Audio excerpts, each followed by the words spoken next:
All right, let's put a belt on this dress. We've made this dress over the past 2 videos, and I think she just needs a little bit of waist definition. So our goal is to make a nice thick belt that sits on the outside of our dress and cinches the waist and doesn't like crumple. So we're going to just go over some settings to accomplish that. A really nice stiff fabric in CLO. So we are going to draw a rectangle. And I want to be able to see the waist of my model. So I'm just going to slide this out of the way. It's just sliding it in the 2D world. It doesn't affect it in the 3D world.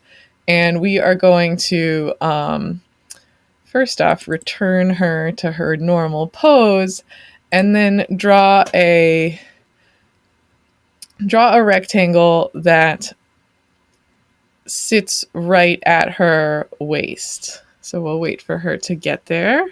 I've also taken the liberty of returning all of my pattern pieces that I might have lowered the particle distance on. Those are all now back up at 20, so that the simulations move at like a reasonable pace.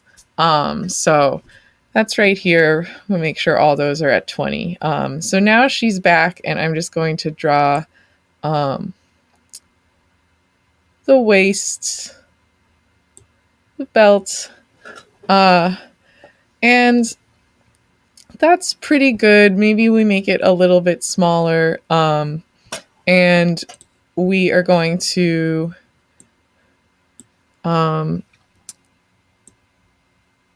copy and paste this so that we have a front and a back, and we are going to adjust the layer of these items. Okay, so with it selected with the black selection tool, we are going to go to the simulation properties of this piece, simulation properties, and we're going to change it to layer 1. And this is going to keep it on the outside. And it gives us this little error message. Again, it's basically saying these are going to be green until they're back on layer 0. It's encouraging you to keep like as many of the pieces on layer 0 as possible. And it says basically as soon as the draping it looks good, you can change the layer back to layer 0 for simulation stability. And it says that it shouldn't affect draping afterwards. And I find that to be true some of the time, and you can always change it back later on. So this is just going to keep it on the outside of the garment no matter what. It won't like clip through. So let's copy and paste this. And this is going to be our back view one. Come on, there we go. And let's place this one on the body. So we are going to turn on selection points and pop it back here. And I'll just pop it on the side. That's fine. Or I guess I can do it here and then lower it. Perfect. Okay, so let's sew those together. Segment sewing. Perfect. Looking to make sure we're selecting the right ones in this view. And let's try choosing simulate. And this isn't going to work correctly like the way that we're thinking. A leather should be like stiff and thick, but what I'm hoping for is that it at least will just arrange itself to be on the outside of the rest of the garment. And I'm kind of testing that and the seams. So it is actually staying like nice and thick and like standing up, honestly, surprisingly well. Yeah, it's looking very good, and it's staying on the outside. But let's look at some of these settings anyway, see if we can get any creasing or anything that's happening to this out of there.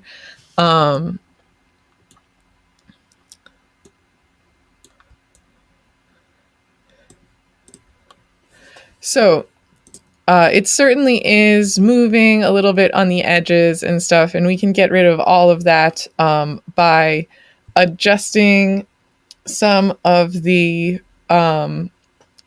fabric qualities. So we are going to come over to fabric, and I'm just going to also use this as an opportunity to introduce the fabric tab, which has all of these different types of fabrics in it. And if you hover over them, it shows you kind of what they look like when they're hung out over a garment, over like a ball, and how stiff they are. So there is one called leather. It's a lambskin leather though, so it's really soft, but we are going to start with that and adapt it. So here it is, the lambskin leather. And so double clicking on that will add the fabric to the fabric panel in the object browser. I'll close this again. And this allows us to then apply the fabric to this piece. So we're going to select both of these pieces and come to the fabric tab and choose leather lambskin. And the simulation should already kind of be taking these into account. Let's look at what this looks like when she changes pose. Because I have a feeling that it would still wrinkle and stuff despite how good this looks. So I'm going to go to avatar and go to female version 2, which is the avatar that I'm using, pose, and let's try having her put her hand on her hip.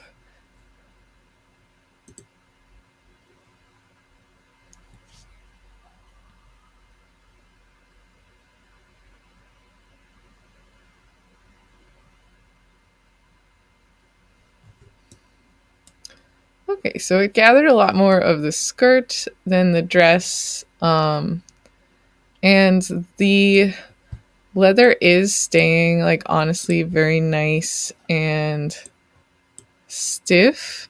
But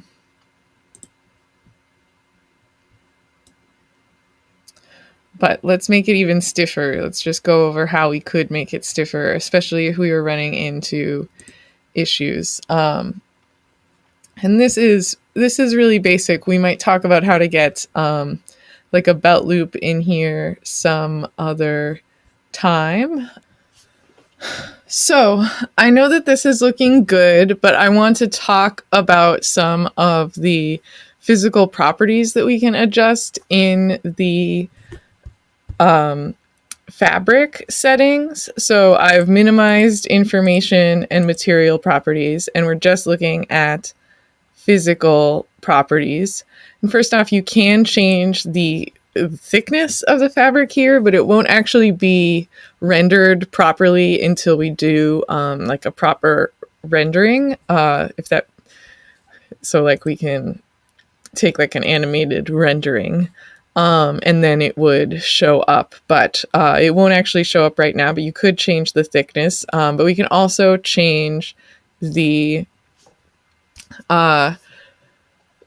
details of the physical property. Okay, so I have notes here on these.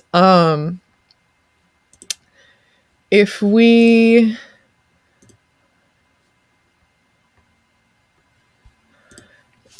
adjust the stretch weft, the stretch warp, and the shear, these will affect how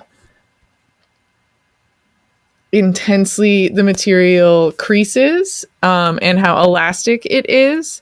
So if we raise the ratio, we will get a stiffer fabric with less elasticity in it, or not stiffer, but it should have a less elasticity, and decreasing it will express something with more elasticity, like a jersey. So we're going to raise these all the way up and experiment with that. So that should make us a stiff fabric. Bending is just how far and in what direction it allows you to bend. And again, raising this means that it is going to be stiffer in that direction, and lowering it means that it will bend a sharper bend in that direction. All right, buckling ratio is how much it flattens, like when it's on the ground, that kind of thing, like if it were flattened on the ground, or how easily bendable it is. And so the closer the buckling ratio is to 100%, the more it's like silk or jersey and like really easily bendable. So we want to keep that buckling ratio at 0.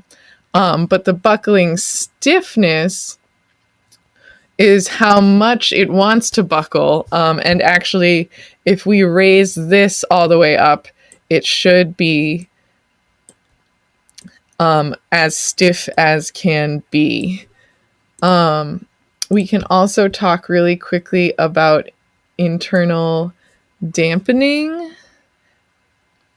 and density. Internal dampening is the resistance to bouncing. So we can give it a little bit of internal dampening, because leather isn't like as bouncy as everything else, at least. And then density is the weight of the fabric. So it is pretty heavy, so we can try to raise it. Although it was already set at a good density for lambskin leather, so it probably should be fine. And then friction is just how much it clings to other fabric. What is the coefficient of friction there?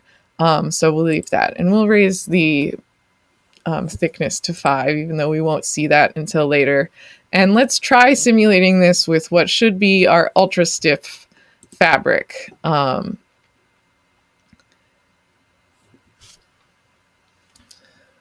Simulation. Come in.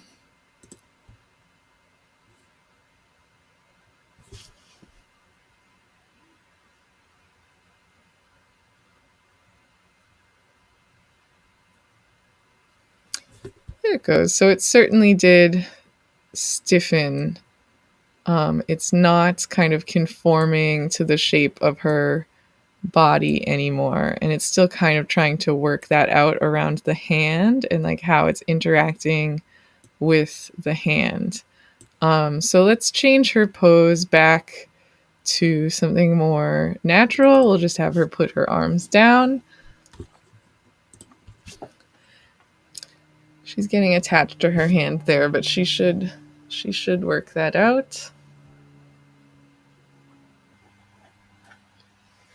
All right, looking good. And it's not shifting around at all anymore either, which I think is great. So I think we did a pretty good job of making a nice stiff belt. And this also kind of served as like an introduction to fabric, changing the structure of the fabric and like changing those physical properties of the fabric. So let me know what you think, and if you have any questions about this process, please. So I will talk to you later. Bye.